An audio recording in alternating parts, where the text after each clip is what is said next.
Là, ça va. Je viens de passer la pire nuit de ma vie sur un vélo, même tout court, quoi. Non mais sérieux, comme si c'était pas assez compliqué. Là, faut que ça grimpe à... Je sais pas combien de... Putain, c'est quoi ça, là? Les 50 bornes, c'était d'une lenteur, mais... Il y avait un col de 7 bornes, 8 bornes, c'était une descente. C'était pire que du VTT, c'était horrible, ça durait un quart, 15 km, 20 km.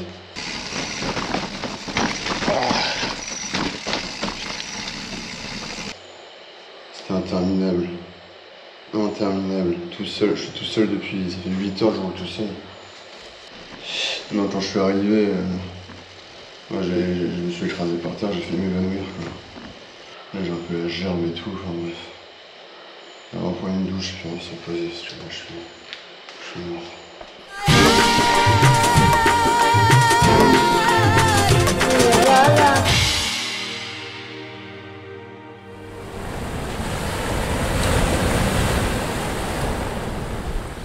Bah là, je me sens tout excité, hein. Ça fait 3 mois qu'on attend ça. Là, on est enfin sur la ligne de départ. Bon, il y a des petits soucis mécaniques qui font un peu stresser, dont le cadre, enfin pas le cadre, mais le cintre qui est un peu tordu, le frein à disque qui touche un peu. Mais bon, ça devrait le faire, puis au pire, on improvise, c'est le Biking-Man. Hier, on a déjà fait rouler sur un serpent, donc ça met dans l'ambiance, là.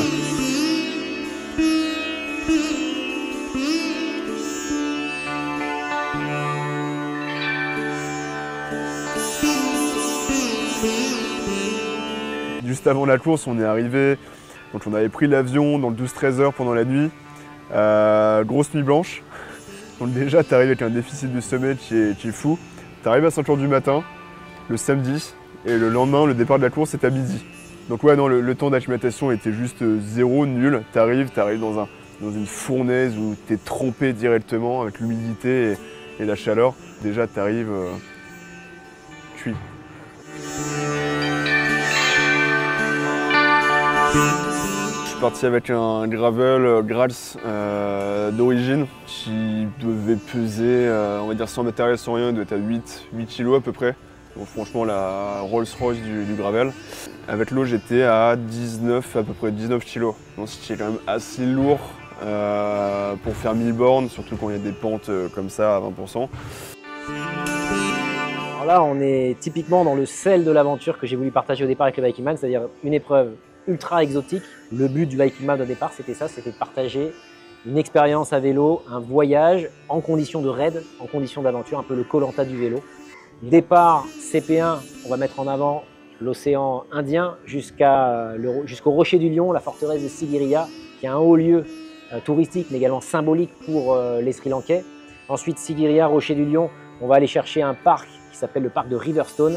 C'est un Pays basque, mais beaucoup plus sauvage que le Pays basque espagnol, pour le coup, le Pays basque français. Donc c'est une ascension qui est assez verticale et assez étroite. Ensuite, on va rejoindre les hauts plateaux du Sri Lanka, direction Nuwara, où il y a beaucoup de champs de thé, des plantations énormes, donc un exotisme rare. On va monter quasiment à 2000 mètres d'altitude.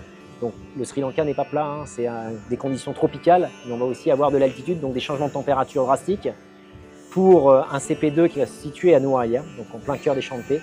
Un checkpoint 3 un petit peu plus loin qui va nous ramener vers la côte, vers la réserve nationale de Yala, qui va être, je pense, un des clous du spectacle, avec la faune, bien sûr, et puis la faune de manière générale, puisque le Sri Lanka dispose vraiment d'une faune extraordinaire et d'une flore exubérante.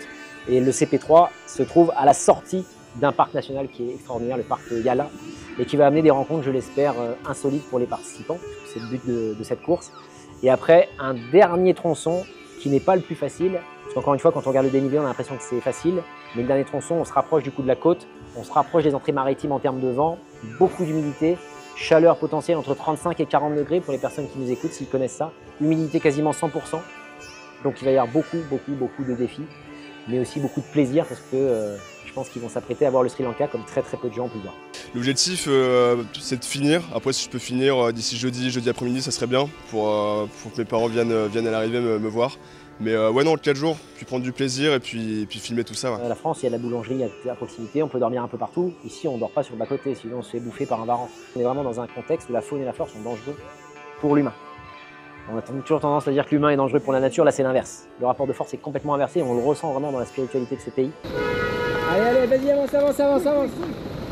Et ça ajoute en fait un stress en permanence pour les participants qui, je l'espère, va les aider aussi à avoir une impression 3D quelque part de la destination du pays, parce qu'encore une fois, on n'est pas nombreux, c'est une cinquantaine de participants, donc il n'y a pas beaucoup de monde. J'espère qu'ils vont ramener le maximum dans leur sacoche de cette expérience, parce que c'est un pays extraordinaire.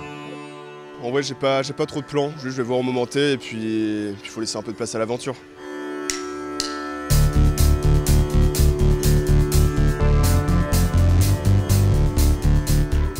Bon alors les gars, 3 minutes avant le départ, comment on se sent? Alors là, il fait un peu froid, mais on a la pêche. C'est pour ça que t'as mis ta petite laine? Ouais, j'ai mis une laine parce que j'avais un peu froid. Ah ouais, qui est 32 degrés en fait. Hein. Ça va, ça va. Tranquille.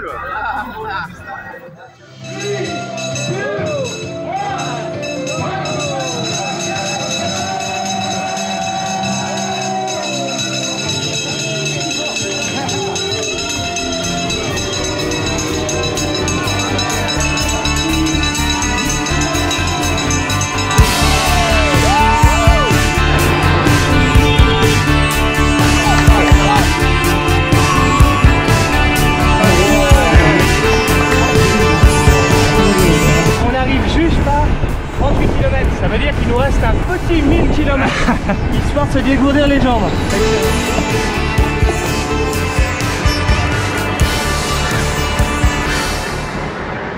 Bon alors comment on se sent sur ce début de course? C'est le premier tour de roue au Sri Lanka, parce que hier j'ai pas roulé. Et ouais, je vais tranquille. De toute façon, ça sert à rien d'y aller vite là. Je m'amuse un peu de voir celui par thème des fusées. Pour moi, de toute façon, la course idéale, c'est celle où tu perds moins de temps à t'arrêter. Tu arrives à t'endormir quand tu veux dormir. Et où tu arrives à manger tout le quoi. Puis le reste, c'est tu t'amuses quoi. Est-ce que tu as une peur en particulier? Non, là, c'est tout, il passer. Le début de course en fait a été, on est parti mais très rapidement. On a fait 60 km en 2 heures à peine, donc quasiment du 30 de moyenne. Et là j'ai croisé Amit Samat qui est un ultra-cycliste indien, qui a fini 2 fois la Race Cross America, enfin une fois. Et en fait je l'ai vu à l'arrière de la course. And what do you think about people in front of? Are they going too fast? I think they are going too fast right now, and most of them have come from France and Italy. So why to go so fast in the heat? Go slow in the heat and keep your energies for the evening and the night. Are you scared about the snake and all the wild animals? Snake I am not scared of. I'm only thinking about the elephant. Le peuple sri-lankais est incroyable les amis. J'ai un petit enfant qui s'est arrêté sur le bord de la route pour me filer une petite sucrerie. Eh, tu vois pas un truc qui te fait tic là? Mais c'est carrément de gravel ça!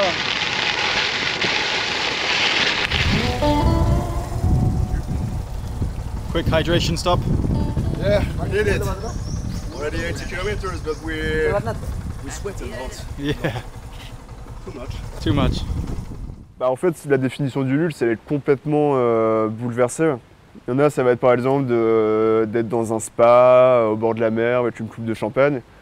Bah là, ça va être juste de trouver une bouteille d'eau de 50 centilitres après avoir pédalé 3 heures sans eau. Et là, en fait, ça va être la chose la plus riche et incroyable que tu puisses avoir à ce moment-là, quoi. What's that? Electrolytes? Oh yeah.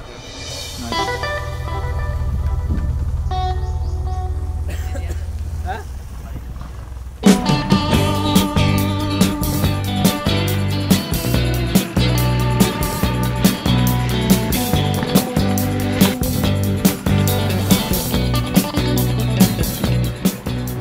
Alors monsieur Leroux, comment ça monsieur Carion? Il fait un peu froid non? Je crois que j'ai oublié ma doudoune là. Je crois qu'elle est restée au checkpoint, juste avant. Ça va être chaud de passer la nuit. Hein. Alors en quelques mots, ces premières heures là, 2h30 déjà dans le tente, C'est juste incroyable. Première au Sri Lanka, première pour moi en bécane, je suis tout seul, je n'ai pas de Marshall. Le seul moyen de naviguer au Sri Lanka, c'est en 2 roues. Et on est là pour le montrer, en 2 roues moto, en 2 roues vélo. Bon alors, petit point sur la course, là on en est où? Eh bien, là on est dans les top 20. On est à peu près à la moitié du peloton. Ça roule très fort, comme d'habitude, c'est parti trop vite. Et là, il y a une excitation particulière, il y a de l'exotisme. Du coup, tout le monde se laisse prendre au jeu. La course va vraiment démarrer après le CP1. Hein. Alors là, on est dans la plaine tropicale du Sri Lanka et on va monter lentement vers Sigiriya, qui est vraiment l'un des grâles de cette race. Donc on est dans une végétation très dense, des palmiers un peu partout, beaucoup de fougères, beaucoup de densité végétale, c'est exubérant, quoi. C'est étouffant, c'est à l'image du Sri Lanka et de son humidité. Salut.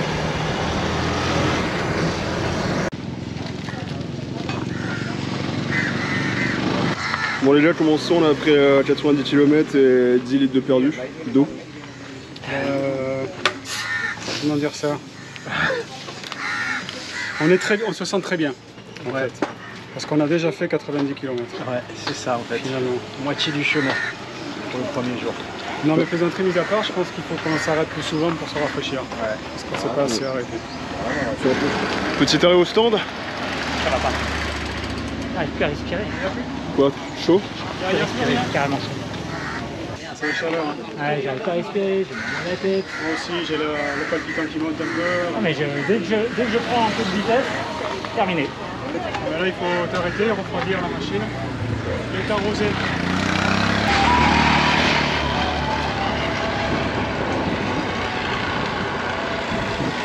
On aime le classique au Sri Lanka.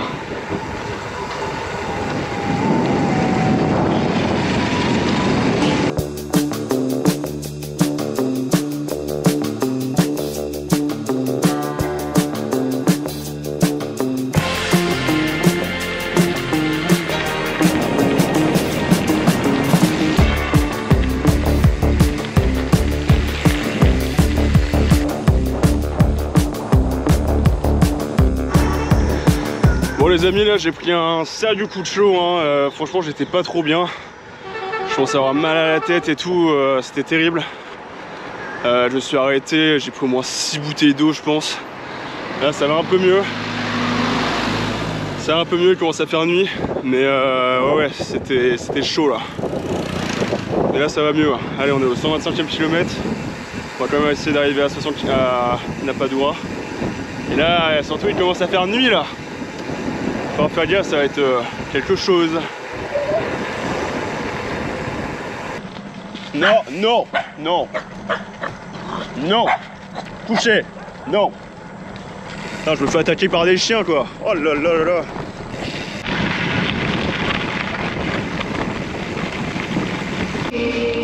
So guys, is it good to eat? Very good, très bon. Magnificent. Et ça pique pas. Ouais, pas épicé. Ah, c'est bon.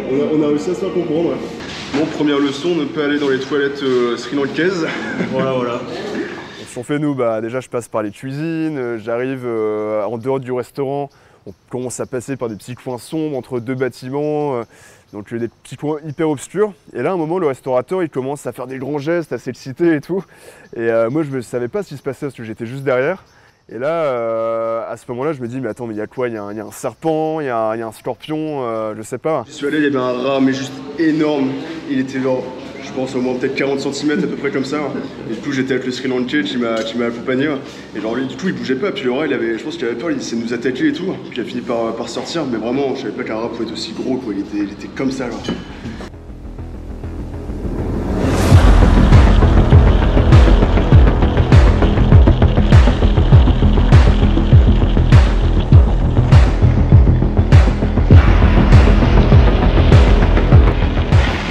C'est la folie dans la nuit sri-lankaise.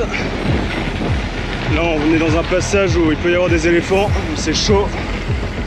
Là, on se fait escorter. Non, non, non, couchez, non. Ah ouais.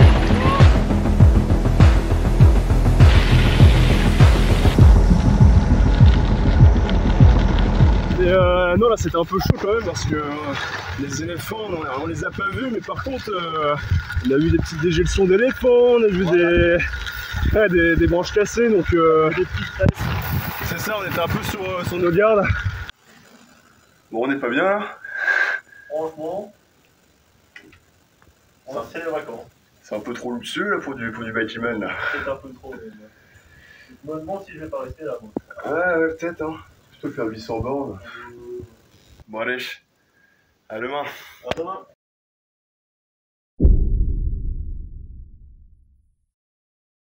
Bon les amis, il est 3h17, on a très mal dormi. La clim ne fonctionnait pas, elle s'arrêtait toutes les 2 minutes.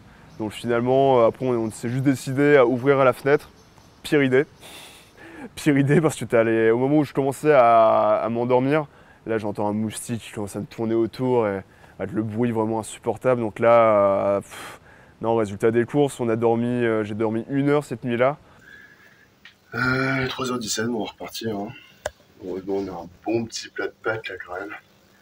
J'ai eu le plaisir de me réveiller, il y en avait plein d'insectes dedans. Je me dis, oh non, c'est pas possible. Mais bon, t'as faim, t'es obligé de te nourrir. Donc là, bon, tu souffles un peu dessus et puis après, c'est parti quoi. Faut manger. Ouais, c'est ça, c'est des protéines en plus. Ouais.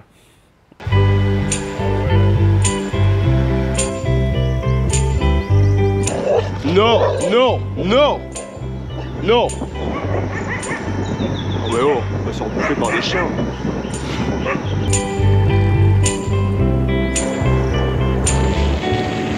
I be your mirror, reflect what you are, in case you don't know. I be Les amis, on approche du CP1. 10 km avant le CP1. Allez, 4 km. Ouais, dis le pont là-haut. Pas un souci. Oh putain. Ah bon voilà un éléphant. Pauvre bête.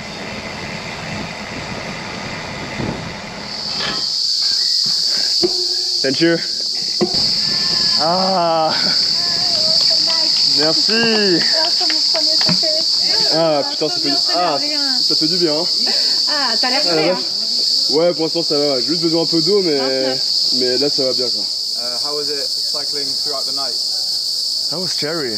And the first one, because when I started the night I was alone. So you know when you're like in this very narrow road, that's scary, yeah. Because you know that there's several are saying like, hey, elephant, but you don't know if they're joking or not. So you're like, aware, but.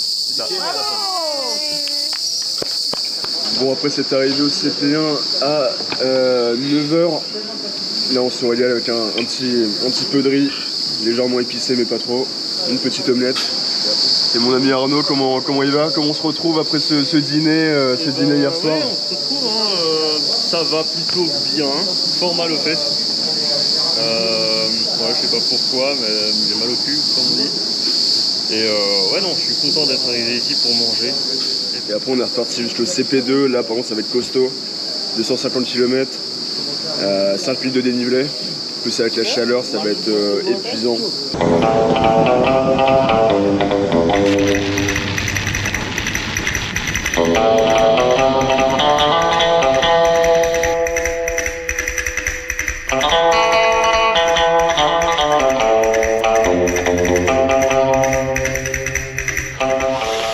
À bâbord toute, mon capitaine. Autrement dit, tout à gauche. Ouais, ça y est, on commence la première montée répertoriée de mon Garmin, de ce Bikiman, 2 km pour se mettre en jambes. Ouais, faut se mettre en jambes, putain, il fait déjà chaud là. Et après, on enchaîne avec 20 bornes de col, presque 1700 de dénivelé. Le max que j'ai fait, c'était genre 1002. Et il faisait pas aussi chaud. Bon, je vous laisse que là, sinon je vais me déshydrater sur place. Allez, bisous.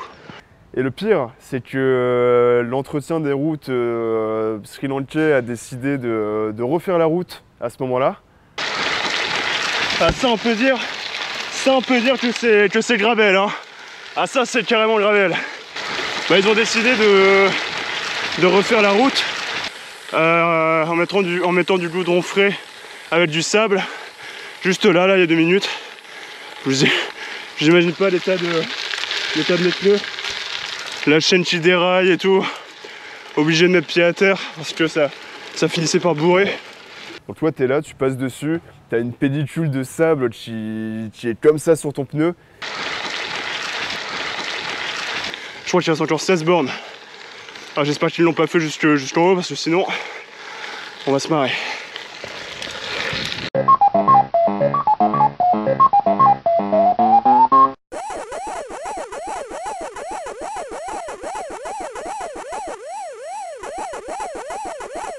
J'avais quand même rattrapé deux participants qui étaient littéralement à sec, déshydratés, complètement sur le bord de la route là.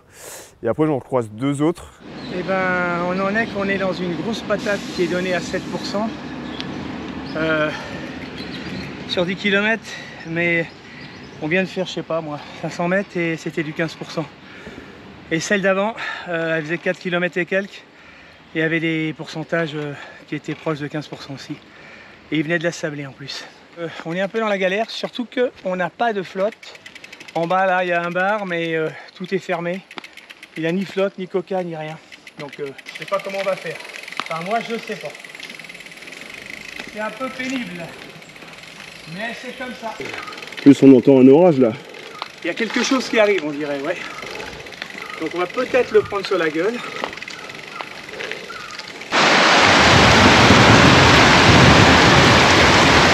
Là ouais, course immobilisée, l'ensemble de la carte du Sri Lanka en vigilance rouge éclair. Après ça va, je passe pas seul, je suis avec mes 2 acolytes qui sont au restaurant juste derrière. And this guy was at the Baichiman Inchadivad. Yes. Inchadivad, the first one. First one. Yeah. How was your feeling during this race? Oh, hell. Stories I won't tell. It was good experience. Oh mais c'est pas du yaourt ça?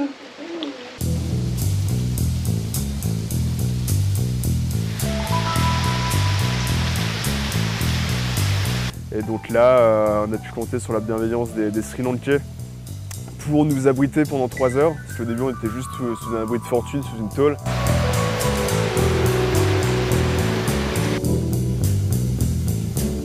Ouais, c'était terrible. Il y avait un énorme torrent qui traversait, qui éventrait carrément la route. Vache.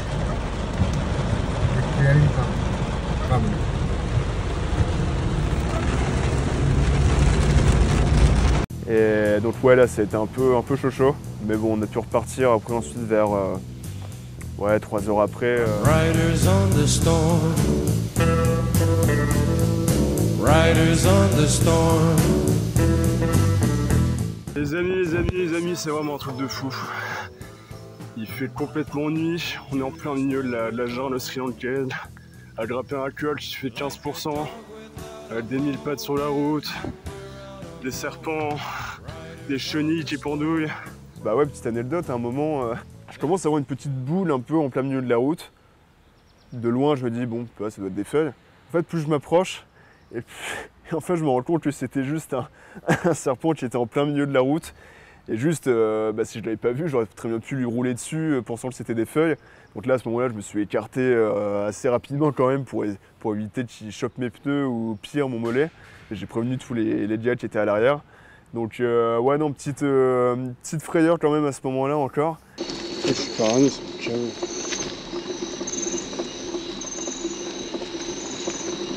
Quand tu es là en plein milieu plongé dans la jungle sri-lankaise, il y a tellement de bruit dans tous les sens que tu sais pas en fait. Et ça finit à la limite par faire peur.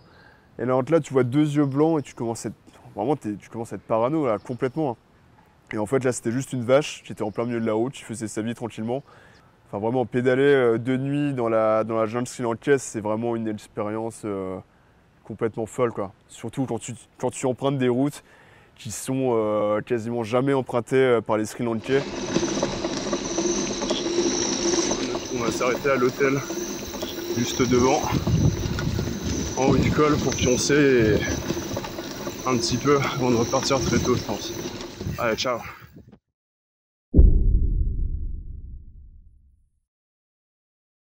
Et je vous retrouve pour vous annoncer que je repars pour un petit col de 18 bornes C'est la dernière grosse ascension du parcours, déjà. Eh oui, on est triste. Hein. Donc parti pour 18 bornes, 1000 de dénivelé, et normalement on devrait arriver à 2000 mètres d'altitude avec les champs de thé. Oui, oui, oui.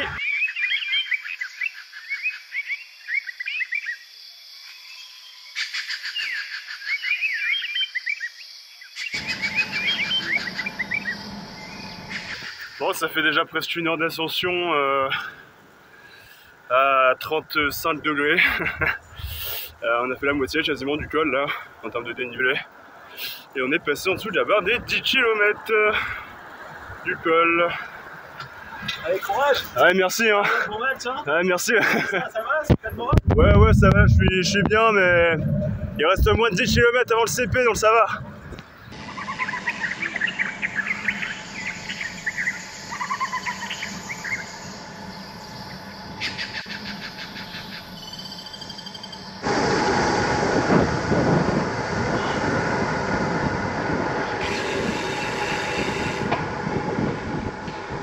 Bon Bertrand, bien arrivé au CP2, ça fait plaisir ou quoi là? Ouais, trop bon, qu'est-ce qu'on a galéré hier soir. Et toujours pas y arriver. On est arrivé quoi, ça y est. Coup de pédale après coup de pédale. Plus de col répertorié, maintenant c'est que de la descente, que du kiff. Ouais, c'est ça. Ouais, bien joué. On va essayer de croiser 2-3 éléphants, ça sera parfait. Ouais, il y a là, de nuit, ça sera encore mieux. Non, pas de nuit. Ouais, non, on va éviter.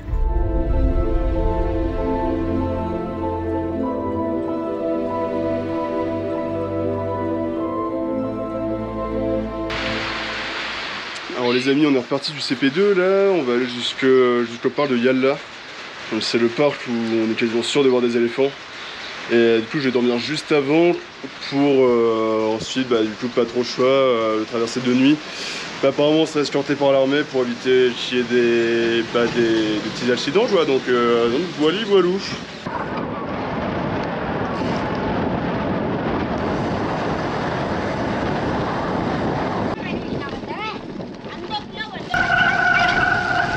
Quand tu pédales parmi les champs de thé à 2000 mètres d'altitude, c'est fou, là c'est pas des champs de blé, c'est du thé, donc c'est tellement dépaysant que oui si ça fait du bien au moral.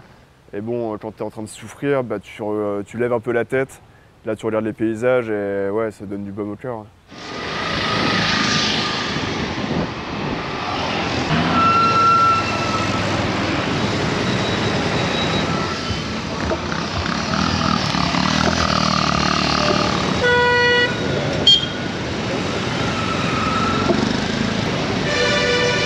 C'était horrible, je viens de perdre 3 poumons là.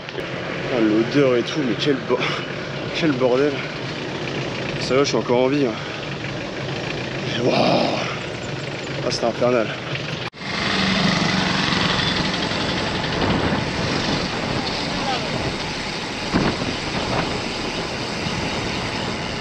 À un moment je discute avec un Sri Lankais qui est en scooter qui s'arrête pour... Parce que là-bas on était un peu des ovnis, donc non, il s'arrête, on commence à discuter un peu. Et d'un seul coup il s'en va. 15 minutes plus tard, il m'arrête, je le recroise de nouveau, il m'arrête. Et là il m'a offert une énorme noix de coco. Et donc ouais, du coup je remercie encore Noan. Peut-être que tu regarderas ce reportage un jour. Merci encore parce que cette noix de coco elle m'a fait beaucoup de bien. Et comme tu disais, c'était bien meilleur que du Sprite. Hein.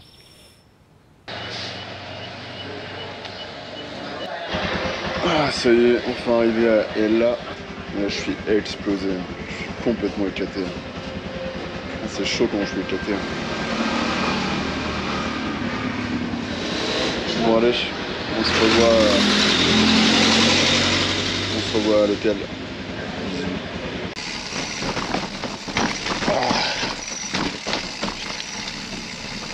Non mais sérieux, comme si c'était pas assez compliqué. Là, faut que ça grimpe à... Je sais pas combien de... Putain, c'est quoi ça, là?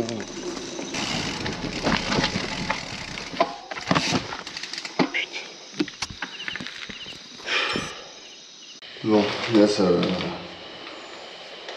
Je viens de passer la pire nuit de ma vie sur un vélo, même tout court, quoi. Le moment le plus dur de la course, c'était après 2 jours et demi de course. Où là, je me suis littéralement effondré de fatigue, d'épuisement sur le sol. Je crois que c'était la première fois que j'avais J'ai atteint comme ça mes limites physiques et mentales. J'avais parcouru cette journée-là 270 km, 4000 mètres de dénivelé positif, avec des chaleurs qui atteignaient parfois les 40 degrés dans la journée. Tout ça avec des portions de gravel qui étaient juste effroyables. Il y avait 20 km de descente, donc tu te dis sur le papier, mais ça va rouler quoi, ça va être tranquille. En fait non, t'es au Sri Lanka et quand tu pédales sur des routes qui sont des lits de rivière pendant la mousson, en fait non, c'est pas tranquille. T'as des énormes nids de poules, t'as des rochers énormes, mais en fait même en voiture tu ne passes pas, c'est juste pas possible. J'ai mis littéralement 2 heures pour faire ces 20 km, autant dire qu'un col aurait été plus rapide à grimper. C'est quoi ces couleurs? Je suis pas rien, c'est chaos.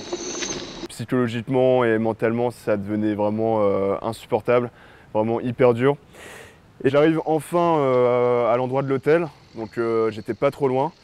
Et là, en fait, quand je suis descendu de mon vélo, c'est là que j'ai pris conscience de mon état qui était littéralement catastrophique.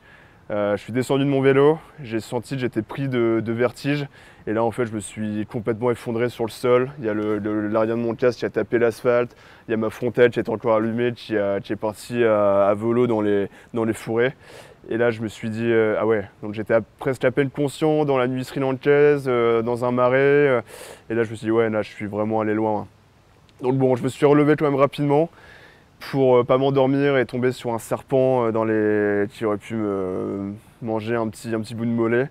Donc franchement, non, j'avais vraiment l'impression d'être dans un cauchemar et de jamais pouvoir en sortir. Et je pense que de loin, j'ai passé mes pires moments sur un vélo. L'abandon n'a jamais été une option.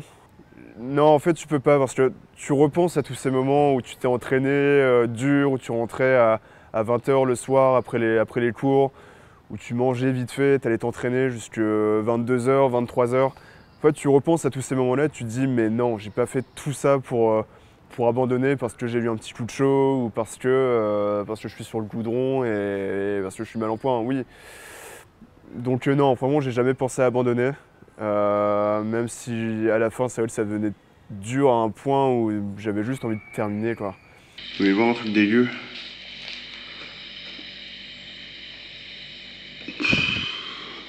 On va prendre une douche puis on va se reposer parce que là je suis mort.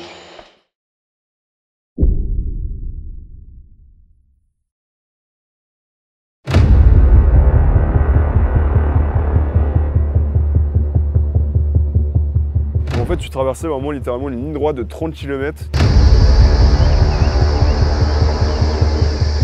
Et là, en fait, tu commences à avoir pareil, des branches cassées partout, des dégeltions, mais là qui sont vraiment fraîches et que tu sens.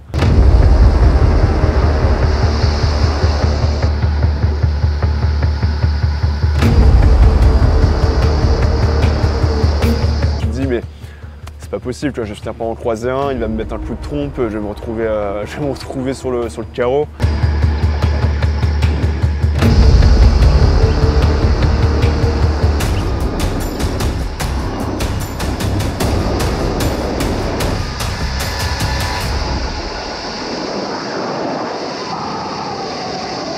Finalement, après les 30 km, j'en ai pas vu, donc soulagé, mais quand même un peu déçu de ne pas avoir vu, de ne pas avoir été confronté à un éléphant tout en pédalant.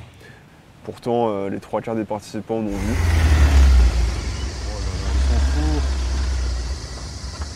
Oh là là là là, les bandes de dingos.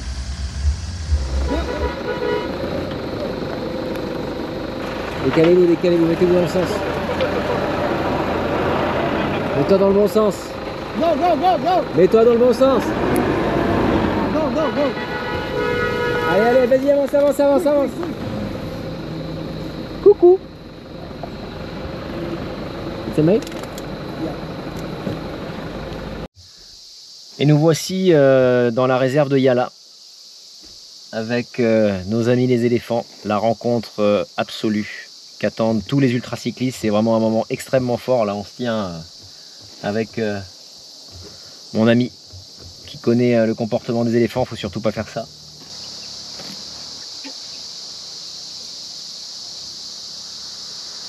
C'est un moment fort de ce Biking Man puisque ça se trouve juste avant le CP3. de Kitala, qui est le clou du spectacle de ce Bikeyman origine Sri Lanka.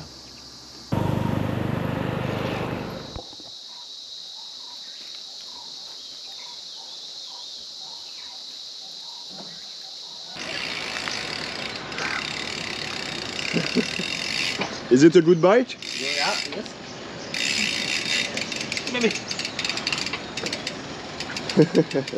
Okay, thank you. On était tellement des ovnis là-bas. T'avais vraiment l'impression en fait d'être un cyclonaute qui voyage de planète en planète et qui rencontre un peuple avec une culture qui est complètement différente. Et en fait, c'est marrant parce qu'il y a quand même cette approche où tout le monde se regarde un peu intrigué. Et c'est vraiment cette rencontre entre diverses cultures, entre divers peuples qui est tellement enrichissante. Il est là le dernier checkpoint. Merci. Ah bah en plus, c'est déjà prêt à manger là, nickel. Tu l'as fait. Ah bah moi juste le checkpoint là, le dernier. Comment ça va? Ça va? Très bien. Et alors, monsieur Leroux? Bonjour monsieur Carillon, comment ça va? On va un peu chaud. Pas chaud? Alors? Oh, C'est P3? Ouais, c'est P3 enfin. Putain, cette descente après là, c'est un cauchemar. Mais t'as pas un gravel? Mais je crois que je me suis trompé, mais je crois qu'il en fallait un VTT ou voire plus quoi. 4 roues motrices, non mais c'était terrible. En plus, je me lève à 3h du mat, je tape la descente, il était quoi, 22h, 23h de nuit. Ah mais c'est terrible, hein. Franchement psychologiquement ce Bikeyman par rapport à Laura, mais ça te prend la tête, Et c'est là, on vient de charger la dernière trace jusqu'à la finish line. Là il est 9h, il fait déjà 36, 37. Donc là ça va être comme au départ, il va falloir gérer la chaleur. On the first part of the journey, I was looking at all the life. There were plants and birds and rocks and things, there was sand.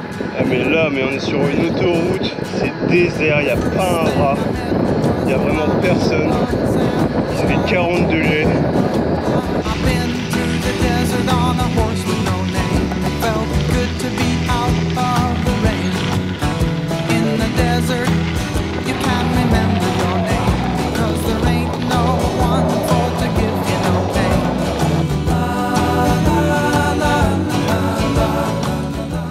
Regardez qui vient de nous rejoindre. Comment ça va Bruno? Ça va comme... je sais pas quel jour on est. Oh, c'est un 1er mai. Effectivement, c'est un 1er mai. Ah, c'est pour ça qu'il y a pas mal de boutiques de fermées. Ça doit être la fête du travail là aussi. Tu penses? Ce qui est dur, c'est qu'on était dans la fraîcheur hier, en haut là à 2000 mètres, ce qui fait que quand on est redescendu, bah, on se reprend un coup de bambou comme un peu le premier jour de course. En fait, on a belote et rebelote, quoi. Donc, la boucle voilà. Est bouclée finalement, presque. Presque bouclée. Elle sera bouclée demain matin, normalement, si tout se passe bien. Hein, je sais pas comment on dit, tiens, si tout se passe bien en Sri Lankais.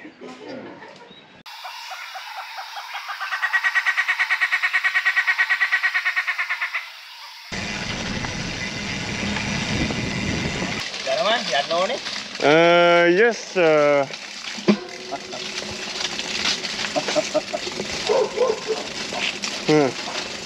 Hop là. C'est touché. Allez. Bye. Allez.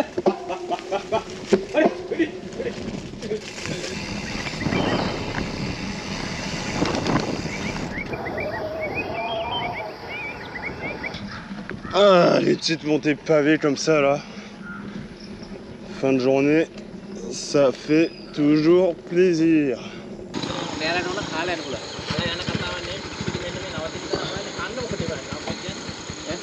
Il est temps de dormir. Là. Je crois que les Sri Lankais, c'est les personnes les plus gentilles et bienveillantes que j'ai jamais rencontrées. Enfin, on était à 100 km de l'arrivée et là on s'est retrouvé dans une situation hyper galère où on trouvait pas du tout d'hôtel.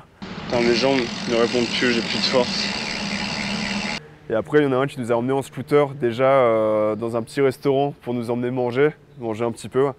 Juste quand je mangeais, j'avais vraiment l'impression en fait vraiment d'avoir 2 grammes, 3 grammes d'alcool dans le sang. Et là, à ce moment-là, il y a une dame qui sort un peu de nulle part, comme ça, qui s'avance vers nous et qui nous dit qu'en gros, elle a une maison dans laquelle elle dort pas ce soir. Et donc là, littéralement, elle nous file les clés. Elle nous file les clés de sa maison.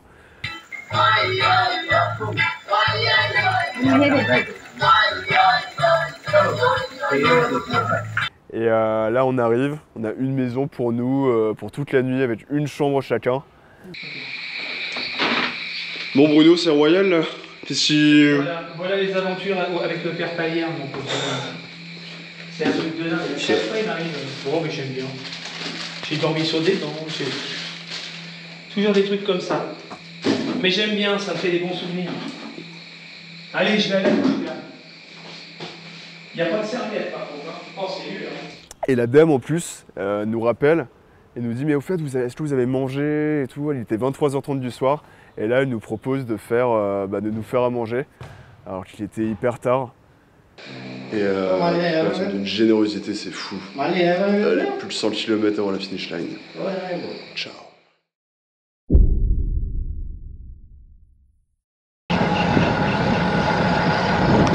voyez, on était à moins de 3 heures de sommeil par nuit. On prend tellement un shoot d'adrénaline entre la course d'un côté, puis les paysages de fou que tu vois sur le côté, que finalement la fatigue tu la ressens, mais pas tellement. Quoi. Ok les amis, moins de 15 km, ça devient bon.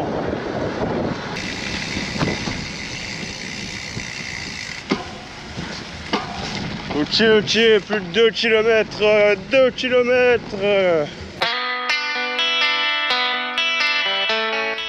Appelle-le pour lui dire qu'il se dépêche. Là, il peut finir la course en portant. J'en peux plus du gravel, j'en peux plus, ça c'est carrément pas gravel. Ah, c'est trop gravel. Ah, j'en ai marre, j'ai plus de jambes. Ah, mal au cul. Chut. Non. Ah, jusqu'au bout quoi.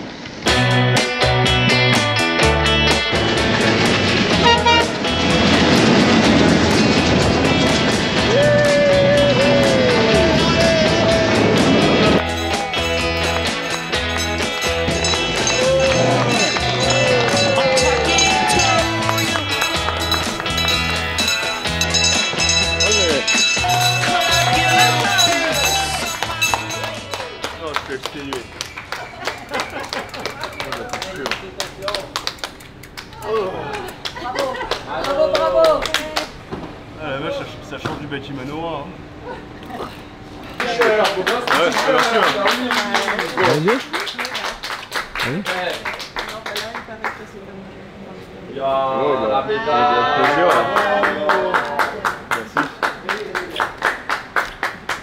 bien sûr. Merci, merci d'être venu. Ah, et puis ça aussi. Tu les beau le diplôme.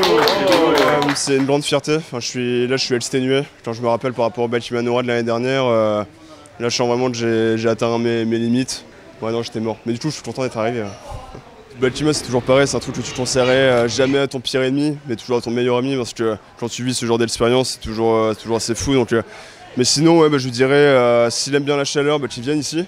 S'il aime bien les chiens, qu'il vienne ici. Et après, s'il aime l'exotisme et puis découvrir une culture qui est incroyablement riche, non, franchement, faut qu'il vienne quoi.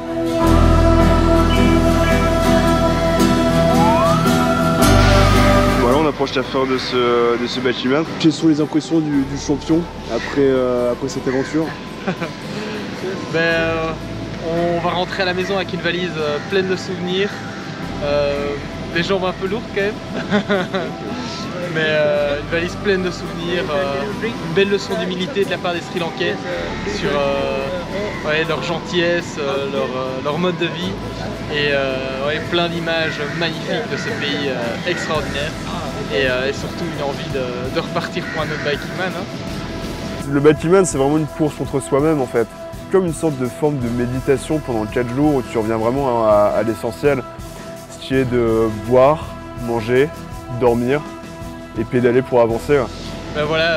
N'hésitez pas à sortir de vos zones de confort, à faire quelque chose d'inhabituel, à repousser vos limites parce qu'on ne le regrette jamais.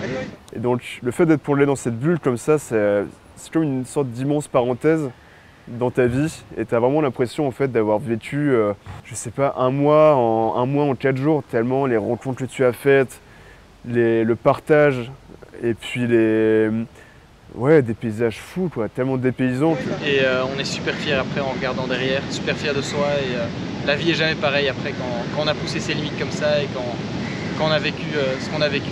Même si c'est en dehors de chez vous, que ce soit 50 km, 100 km, 150 km, pendant la nuit, le matin, se lever tôt un matin, ça vaut toujours la peine et ça apporte énormément. Bah, tout ça, ça vaut le coup de souffrir, je pense. Une reconnaissance aussi à soi, où forcément tu es quasiment seul la plupart du temps pendant la course. Donc c'est vraiment une sorte de forme d'introspection où tu travailles sur toi-même et puis tu en ressors à chaque fois grandi. C'est pour ça que chaque Bikeyman en fait, te bouleverse et te permet d'en apprendre beaucoup plus sur toi-même. À l'année prochaine. On va essayer de faire mieux. 11e, c'était pas assez. Non, pour moi finir 6e.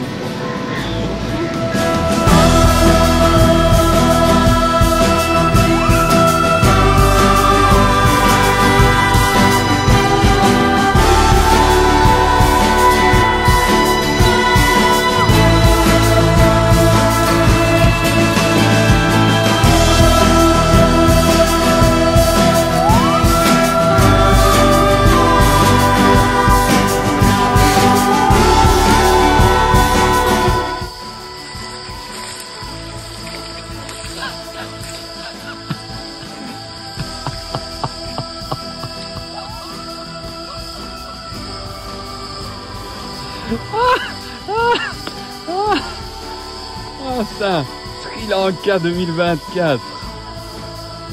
Deuxième jour. On a un peu trop chaud.